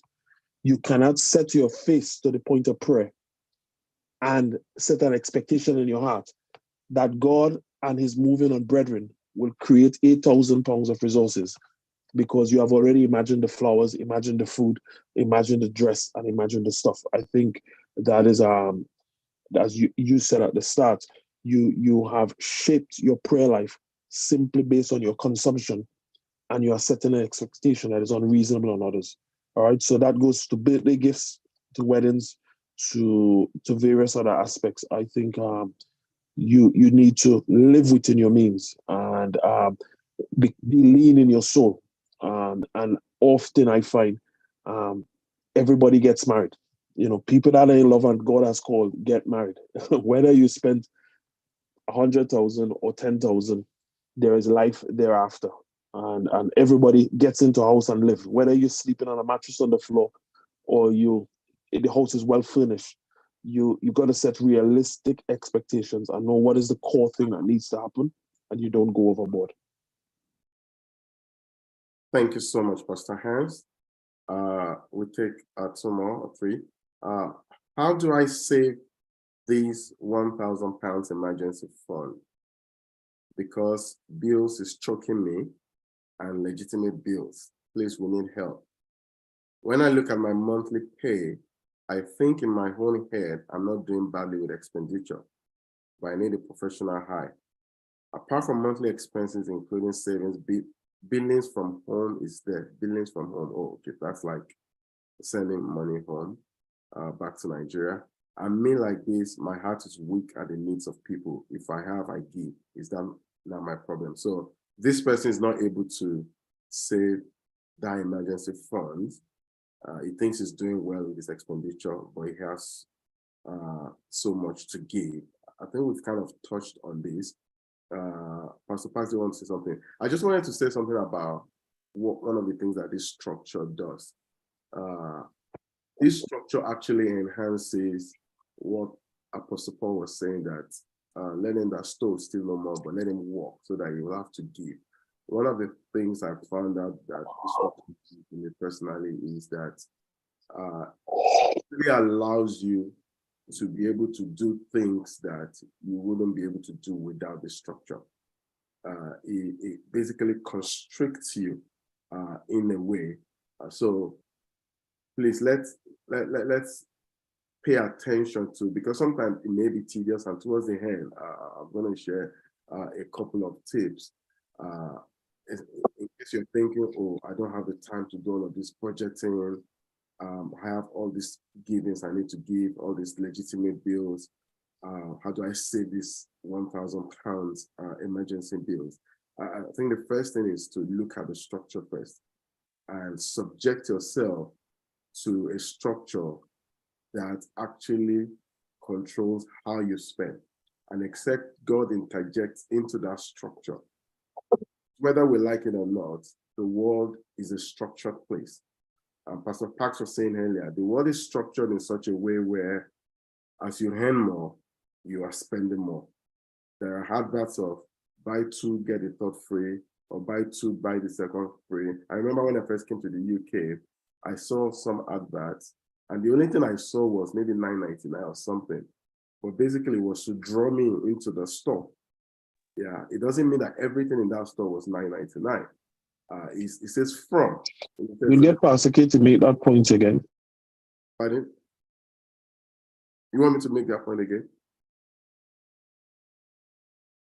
But I think we've lost Pastor there. Hello? Pastor, yeah, Pastor K, when you're making a point, whether we like it or not, yeah. I cut out there. I don't know if other brethren did. Yeah, okay. So if you could just make that last point. Okay, so I was saying that whether you like it or not, if you don't have a structure, the financial system of the world already have a structure. So you need a structure to combat that structure. And I was given an example on how you earn more, you spend more. Things are designed. Now, the people who design these things are very clever, very intelligent. The sales, the marketing, and the branding of most products that we interact with. And because of that, we leak money. So you see an advert. I was given an example where when I first came to this country, I would see something in a store from $9.99. And in my head, I'm thinking everything in that shop is $9.99. However, when I go into the shop, I find out that probably only a handful thing are $9.99. But you've already been drawn into that. So that's a structure to take money out of people. So one of the things I would say to people is, firstly, before we start asking, how do I do this? How can I save this? First, try from step 1. Pastor Parks have just shared like 7 steps. Try yourself. You'll find out that it actually is not as easy. It's similar to what I call that fasted life. Even the simple thing of printing out your bank statement to see where your money goes. I know maybe some other time I'll share my story. Earlier on, there was a time where when bills come in, especially those window envelopes, I don't want to open it. Now, you don't want to open it because you have incurred a lot of bills and you don't want to see it. So that particular step one, first look at it. Because the person that is saying, I think I'm doing okay in my expenditure, until you print the last 3 month bank statement and look at it, you'll be surprised, you'll be shocked. So for example, there was a time I went shopping and I thought most of the things I bought, the average price was probably between £2 to £5. And when the bill came, it was hundreds of pounds. So there's a way these things add up. So I was like, no, I'm going to use a calculator that, I think they have swindled me. But Sainsbury's did not, So those things add up. Those things add up. So that's what I was saying. Okay. If I can just chip in there. So Yes, the first hurdle of £1,000 as a average, or 1,000 US, or 100,000 naira as the first gauge to the first step in that final piece of financial freedom. It seems difficult because you're already in a deficit. I accept that. Let me just fold time a bit just to help you. The Pastor Pax, who you have come to know, many of you on this call, and who you think has great liberty in terms of time and resources to spend on stuff. I know the Pastor Pax in that season when that financial restriction was upon him. So the freedom you see today seems like it was existed for 20 years. It hasn't existed for 20 years. And as he rightfully said, at the point in time that it was over 100,000, he did not have the means to pay it. And when he lost the job, he didn't have the means to deal with some of the stuff. So it's incremental steps, but put out of your mind the big freedom that is to come. Let's take the first one. If we are going to try to save £1,000 or US or 100,000 naira, there is a sacrifice that will create that. All right, unless God puts something in your bank account tomorrow, there is something that you have to do without in order to get to that place. That is the hard part.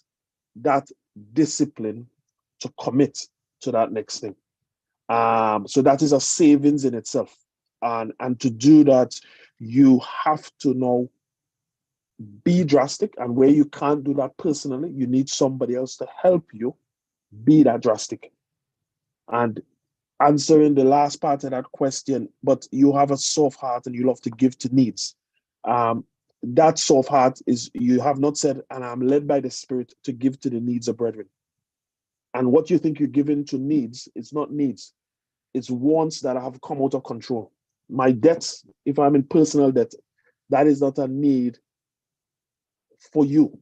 I have gotten myself into debt and I need certain management to bring myself out of that. One of the things is that we are very moved sometimes in our emotions because of the hard situations other people find themselves in. That is quite apart from being led by the Spirit. I look at the children in my house. Let me just use them as an example. They can't too vex with me. I could see that there are certain appetites that they may have at this point in time. That is a consumption habit that could easily build a debt of £50,000 given 5 years. So if you are receiving a salary, be it a small salary part-time, and you already could spend 90% of your monthly salary to buy a noise-canceling earphone or to buy a new iPhone that you think you really need, you are on your way to living outside of your means. A lot of us who find ourselves difficult to save or difficult to tide, come September every year, it is very easy to tide to Apple to buy the next Apple iPhone. Those are the things that you need to purge yourself from. The compulsion that this thing is an absolute need. If you can't step back, as Pastor Pax said, not buy clothes for 2 years, not buy the next iPhone, use the one with the cracked screen until you are in a place to replace that screen or replace that phone. If you go and take another one on credit because the screen is a bit cracked or you find that the battery don't last all day, you are setting yourself up to go further and further into debt. And those actions, they tell on the soul, they weigh on your soul. There's come a point that you need to come to a place of prayer, like morning prayer. But the 2 minutes you wake up for morning prayer, you're already burdened with the financial debt or the things that you have. You are not free to express yourself in the spirit and to serve the needs of God. So the £1,000 is a sacrifice, but you will have to set certain stages. And that £1,000 may take somebody 2 months to put aside. For some other people, it could take a year. But it is the first step to moving towards building a disciplined lifestyle and having leanness in your soul so that you can live a fasted life. Okay? Okay. Thank you so much, Pastor Hans. We have 2 more questions for today. How much minimum should I plan to have for a mortgage down payment? Pastor Parks, you want to quickly tackle that? How much? Yeah, the buying a house is not a joke. You want to make sure that I mean, just to get your deposit at the moment, it depends on whatever is on offer, isn't it, by the mortgage companies anyway. Some of them will do 5%, some of them will do 10% and things like that. Some will say you have to have 15 to 20% of your deposit down. Apart from that deposit, you still have lots of fees that people don't talk about, like solicitor fees, legal, stamp duty, stuff like that. So you have to calculate all of that well. And you can easily get any mortgage advisor, your personal bank as well. They can help you look into such things. You should not be living or in a place where your rent is anywhere more than, say, 50 to 60% of your entire income. Even though it's difficult, you should try and make sure that if I get this mortgage, maybe I'm earning 2.5, at least I shouldn't be paying more than, half of that towards my mortgage, even though it might be difficult. So you need to be, if you do the things that we're asking you to do, have your emergency fund, which, by the way, is Pastor Hans said it is a drastic sacrifice that needs to be taken to get you out of where you are, out of that place. And if you say, "Oh, I have a soft heart, I give," then I think you should see this 1,000 emergency as Pastor Parks asked me to give it to him.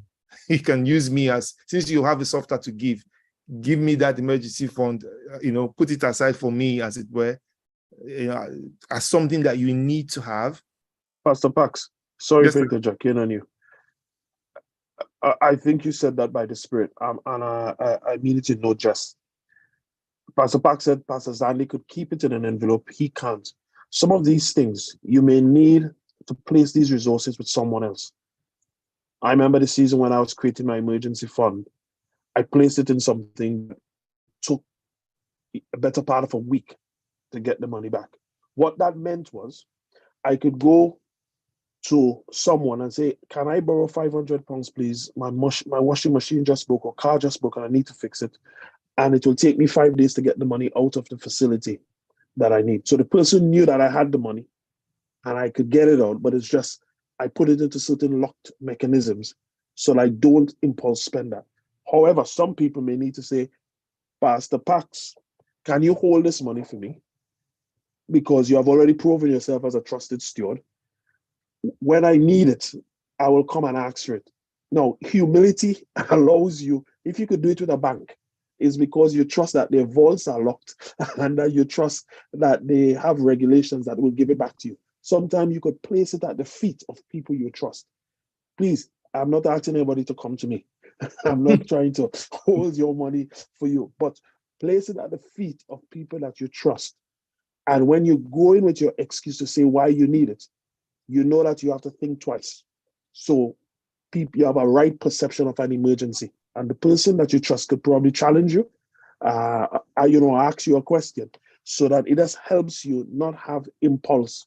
This is an emergency fund. An emergency fund, I didn't buy my train ticket to London on time, or for somebody in Scotland, and you count that emergency that you're now buying an expensive ticket. No, you now need to use a coach and travel for 14 hours, rather than buying an expensive airline ticket to go for Easter retreat or Beacon or whatever the case is. So emergency must be emergency.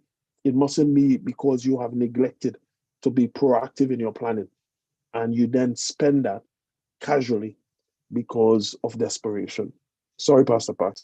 No, thank you so much. I think you've nailed the point in the head there.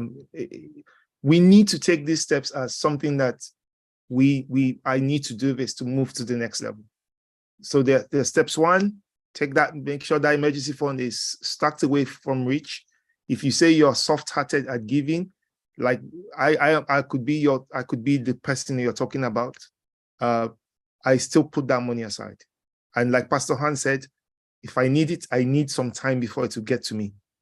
I have some people who have put money with me before, and I almost behave like a bank because of how busy I am. When they say they want their money back, they may not get it back for 2 days because it would probably take me 24 hours to see their WhatsApp message. And then I will call them and say, why do you need the money? And by then it's no longer an emergency. It was not an emergency in the first place. So the money is kept, aside in a corner where they don't need that money again. Okay. So with regards to the mortgage, make sure you find what's around with deals. You have the money saved in one of these funds that have low risk, or even a lifetime ISA. If you're in the UK, get a lifetime ISA. If you put 4K, the government adds 1K.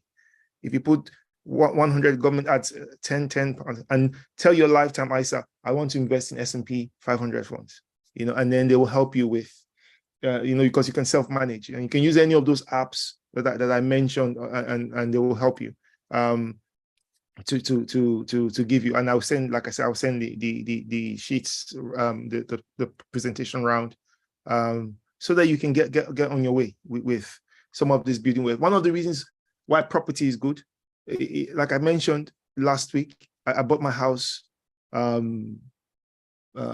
many years ago? God just put people around me that helped me. I wasn't really smart.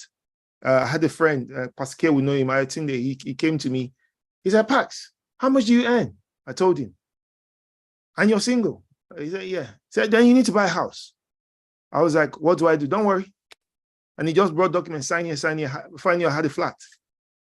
I didn't even, because he knew straight away that this is a single man. His money is going to waste. He was married and he was like a big brother to me. Till today, he still guides me when I need advice on property because he has loads in here in the US, everywhere, So he was like a good mentor. You should have a mentor. I should have put that in the notes. That will be like a financial mentor helping you, with decisions. Who is not interested in taking your money at all for any reason. So that is my answer to that, Pastor K. Thank you, sir. Thank you so much. I heard that the tip in that saving is pay yourself first. Okay, pay yourself first. So make sure that emergency fund is not an expense. You're paying yourself first because you pay everybody. So make sure you pay yourself first. Last question. Go ahead, Pastor K. The last question. You want me to go ahead, or you want to say? Yeah, go ahead, sir. Go ahead, sir. In the UK, how can we learn not to rely on our paycheck?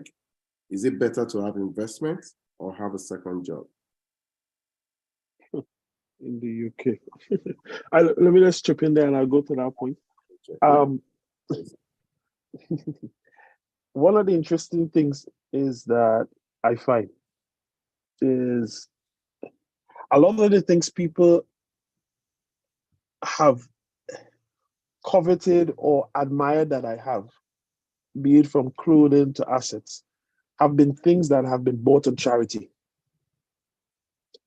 I remember there's one brown jacket that I have that a lot of people used to comment on and say, wow, I really like that jacket, Pastor Hans. That jacket was bought for £20 when I was working for £115,000. There are shirts, and that jacket still lasts now and it's still in my cupboard. There are shirts that I have that people say, wow, I love how that shirt look on you. They were bought for £2 or £5 because I don't need, as Pastor Paxton said, somebody bought from Primark. You don't need to celebrate going into some fancy store and buying things that look really fancy. There are shirts that I wear now. If you look in photographs, you see me in that same shirt 6 years ago. You don't need to shine every time of an Easter retreat or a beacon or any of these functions. The suits that I have, they are the suits that I have for 8 years. The shoes that I have that I wear to any special occasion, it is a shoe that I've been wearing for 10 years, for 11 years.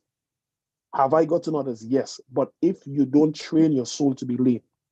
Now, when I went out and buy that jacket as a managing director, running an organization with over 1,000 employees, the staff know that I celebrated that jacket coming back in that lunchtime in St. Albans. But the people have come to know me that my heart was being made lean. I was driving a smart car. That's a small two-seater. All the executives below me, I was buying brand new Audi A4s for them because it was part of their package. At the time of joining that organization, I wanted to invest in a new Range Rover. I remember God said to me, it was a time of austerity in 2007. He said, you can't be seen to be living like this if you're asking the company to find savings, and if you know part of that saving plan of the organization is that you're going to make the income earners of families redundant. Part of that exercise, we made 400 workers redundant on the London Underground. We made several others freeze their pay in aviation companies. Now, and I had the capacity to change my car to buy a new Range Rover. So I had to make a decision. Those are decisions that you take not because it is easy, but because you are tempering yourself so that you could temper others. You, the audience of this call, may primarily be in the UK. You may be placed here primarily because of the stewarding of resources. Let's be restricted to EGFM for global EGFM, the needs of EGFM global. If you live according to your means or buy a house according to your means and not be prepared to live sacrificially for saints in large, whatever those needs may be, you are suddenly finding yourself as a barn keeper and living because you are seeing grain. You are not able to be trusted like a Joseph. Joseph did not have his brothers in view that they would have come to ask for grain. But just after Genesis 40:41, his brothers then came. His father said, why are we looking at each other here? I hear there's corn in Egypt. Let's go down there and get. And when they went there, Joseph was providing resource, not just for Egypt, but for Israel and for other nations that will come. So please, living according to your means is not according to your paycheck. It's living according to also the witness of God in your heart, because you may be called to steward resources for people way beyond your consciousness right now, or for needs that you have no knowledge of. Therefore, there's certain aspects of that fasted life that must come to you. All right. And some of those things are, if you want a nice shoe, it doesn't need to be brand new. If you want a nice shirt, there are many in the charity stores, or there are many in other stores like Primark and stuff, because you know your heart. Next year, you don't want that style. You want a new style. So don't buy that shirt for £120. Buy it for £18, because next year you want to change it. You will find an excuse why you need to put it away. All right. So you need to temper yourself. Sorry, Pastor K.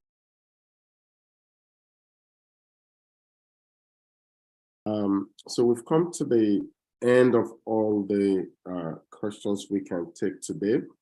In summary, I think one of the things I will say is, the scripture says that be not hearers alone, but doers.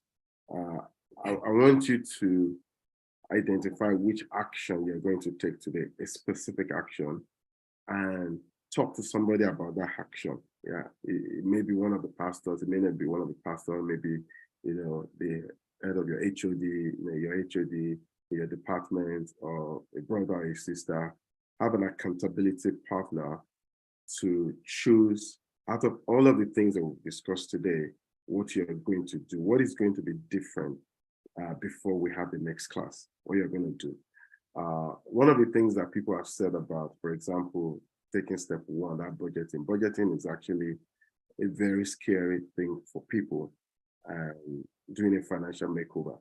Now, Pastor Parks mentioned a guy called Martin Lewis. When I first got to know Martin Lewis and his website and what he does, I was like, no, this is not possible. How am I going to do this? How am I going to have time to look at my resources? Now, one of the things he said was that, you know that except you're already earning millions, yeah, you're already earning, it worked out an average of, you're already earning an average of 1.4 million pounds a year. You have to do this exercise. So I don't know if anybody's on this call is earning that, but if you're not earning that, you have to do this exercise. It's called a financial makeover. It's where you print out your statement or you look on it online and look at exactly where all your money is going. Look at where all your money is going. And then, because he said that's going to be your biggest pay day of the year. What I mean by the biggest payday of the year is that when I did that exercise, so for example, it makes you to go through things like all your bills that Pastor Parks talked about.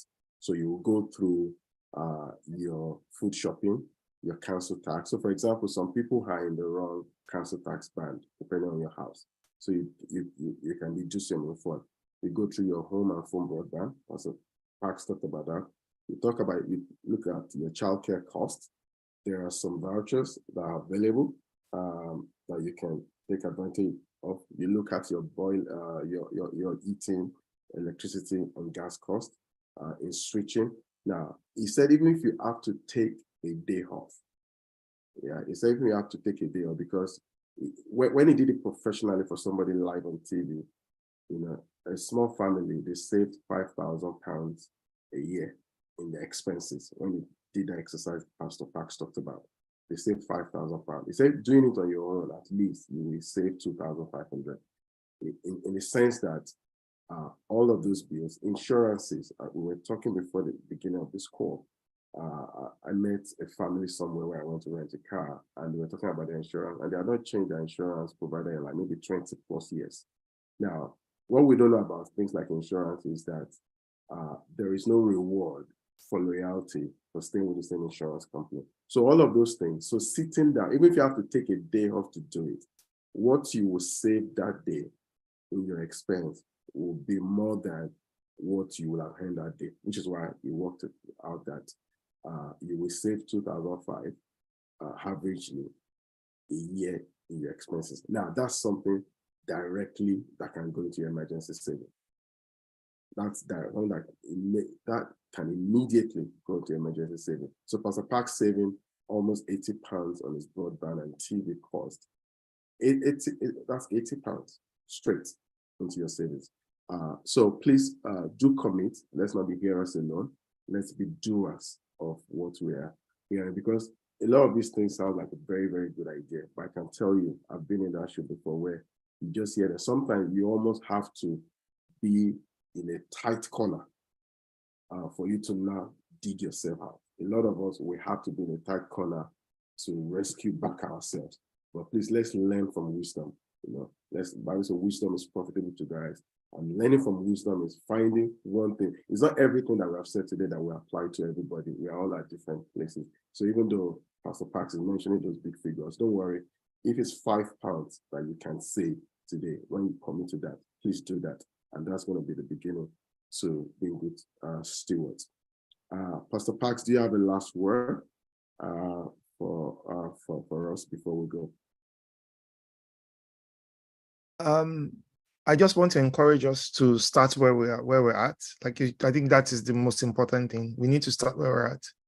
If we get into this habit on 20,000 a year of living below our means and putting some away and not going into debt, unnecessarily. And if you are putting away funds into your ISAs and this, you will retire conveniently in your 50s without, as in you will not need to work. You will not need to. You will only be working because it's fun, because God is instructing you to do it, and maybe because God knows you are blessing people at work and things like that, and I just want us to be encouraged to start where we're at, speak to somebody. Like Pastor K said, let somebody know I will do this. I already see your names online. I will ask to see your budgets. I can see Broby's. I'll ask for Broby's family budget. I'm going to ask Hezbollah's budget. I can call you at any time and say, when am I expected to see your budget? And things like Tega, I can see you. Sister Esther, I can see you. Don't say, oh, I'm only earning 1,000 a month. Start from where you're at. And as God sees you're faithful in little, He will give more. Thank you, sir. So thank you so much. Please, let's appreciate all our pastors. Give them some nice emojis. Thank you, Pastor Parks. Thank you for the labor this morning. Pastor Hans, thank you so much for taking our time to share your wisdom with us. And thank you to all our other pastors who have supported us in this seminar. So God bless us and see us again. We'll announce when we're going to have the next one. We're going to take a break now to go for convention. So the Lord bless us. Have a lovely weekend. Bye. Thank you, sir.